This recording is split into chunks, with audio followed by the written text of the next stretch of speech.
అస్సలాం వాలేకుమ్ friends. ఈరోజు recipe వచ్చేసైతే నేను ఇక్కడ ఎగ్ బజ్జీ అయితే ప్రిపేర్ చేస్తున్నానండి. దానికోసం అయితే ముందుగా ఒక గిన్నె తీసుకొని ఒక 2 కప్స్ అయితే శనగపిండిని అయితే తీసుకునండి. ఒకసారి బాగా కలుపుకొని తర్వాత దాంట్లో కొంచెం రైస్ ఫ్లవర్, రుచికి సరిపడినంత ఉప్పు, కొంచెము బేకింగ్ సోడా, తర్వాత కొంచెం కారము, కొంచెం వాము కూడా వేసేసి అన్నీ ఒకసారి బాగా కలుపుకోవాలండి. ఇవన్నీ బాగా కలిసేలాగా ఇలా కొంచెం కొంచెం వాటర్ వేసుకుంటూ ఉండలు ఏమీ లేకుండా బాగా కలుపుకోవాలండి. ఇలా కలుపుకున్న తర్వాత ఈ కన్సిస్టెన్సీలో ఉంటే కరెక్ట్‌గా మనకి సరిపోతుందండి.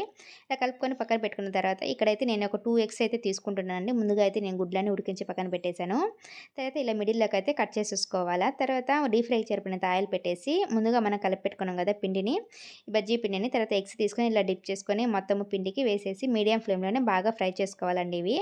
ఈ 2 సైడ్స్ అయితే బాగా ఫ్రై అయిపోయిన తర్వాత ఒక ప్లేట్‌లోకి అయితే సర్వ్ చేసుకోవాలా.